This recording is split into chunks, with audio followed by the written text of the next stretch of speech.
Hey guys, welcome to part 2 of how to animate the cliff. So, as we left off, we made the background tab.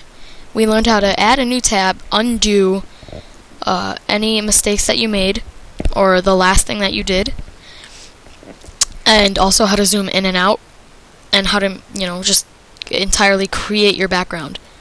So what we're going to do now, as you can see, I zoomed back out. And I noticed that the cliff is way too far apart from each other. So I think we're going to fix that right now. This is learning about the selection tool. You can press V as a shortcut for it. And you can just click on one object if it's all connected. And I'm going to spread it way over here. But as you can see, the outline and the cracks are not there. But don't worry, all you need to do is press Ctrl Z to make it all back. And if you click and drag, you can select all of it. So don't worry, it's not going to affect you. But once again, you can also hold the shift as you're trying to move it, so it doesn't go up or down. And yeah, so I'm gonna leave it about there because that's pretty reasonable, and they're pretty close apart now. Or close together, and yeah. Now I have this entire background. Don't worry about that because you can just spread it back like that. If you go to the corner tool, there will be a certain option that's going to the mouse. It's pretty much a triangle that's turned upside down, which means that you can remove, I want to say, your background. But now the cracks are all messed up and all this is blank. So if you want to be lazy, you can just copy and copy and paste the cracks. But nope, I'm not gonna be lazy. Oh, and as you can see, I made another mistake because it's yellow. Just Ctrl Z for as many times as I messed up, and just it'll be undone. So maybe you want gigantic cracks, maybe you want small cracks. You can add anything to the background that you want because it's your background and you can choose what you want about it. So I'm going to add some cracks back here too because it seems more blank, but that's it. I'm not going to add any more. I'm just going to leave it here so you guys can do the same, or if you want to. And now we're done with the background. So we're going to go back into the top left corner again, as we did before. And now we will, as you can see, the background thing, there's a lock, an eye, and a square, and a pencil there. We're going to click the little second dot, and that'll lock it. So you cannot, if you click on it, it'll come up with a pop-up saying the current layer background is either hidden or locked. Would you like to unlock and show this layer? For now we're going to click no, so you cannot change it at all. And it will not, when you create a new frame for your stickman, it will not change at all. It'll just stay there. So now we're going to do that thing where we thought about last episode, where we insert the layer. And we're going to name that layer guy number 1 maybe. But we're not just going to draw the guy totally in one frame, or in one tab. We're going to animate legs separately, and the body and head and arms, all that, will be in another layer.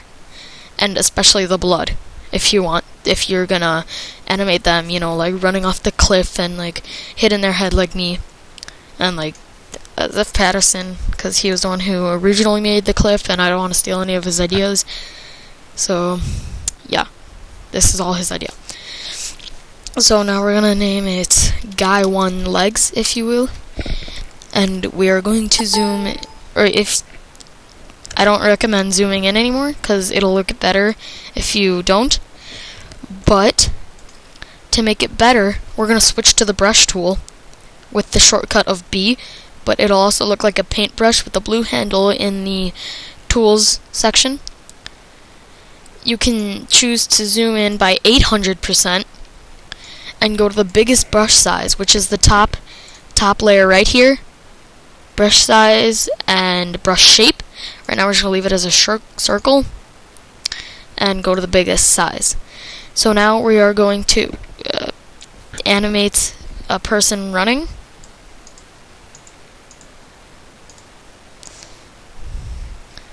Only the legs. Remember, only the legs. Now, as you can see, I started off the frame by having him in a middle of running position.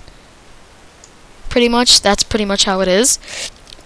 And that's because we're going to copy and paste frames over and over again, so we don't have to keep on reanimating the feet and the legs and all that, because we're lazy. Most of us.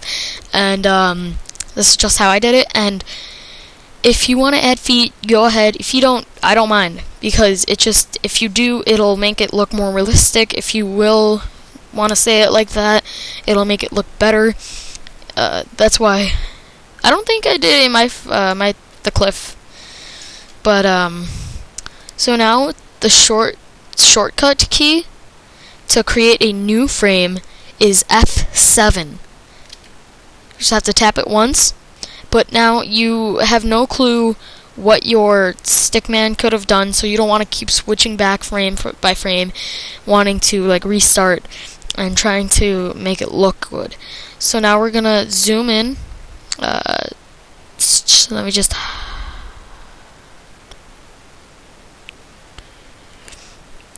Okay, so we're not gonna zoom in, but right here, it says onion skin. I'm sorry, but I cannot zoom in. I don't know why.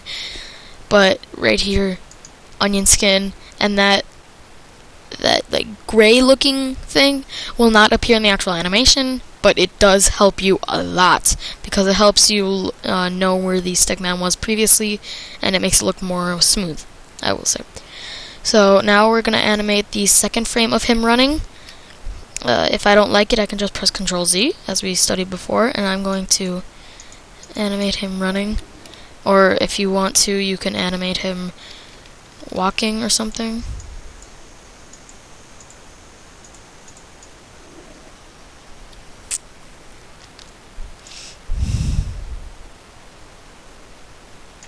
So now he just took his step, and he just completed the cycle. So now we are going to go up to the guy one legs tab and hold and click on the first frame, drag all the frames that you drew on, right click, copy frames, click on the frame that's next to it, and click paste frames. That way it'll be a lot easier for you to recycle it. And now we can press the V for the selection tool and move it to where your feet were last. So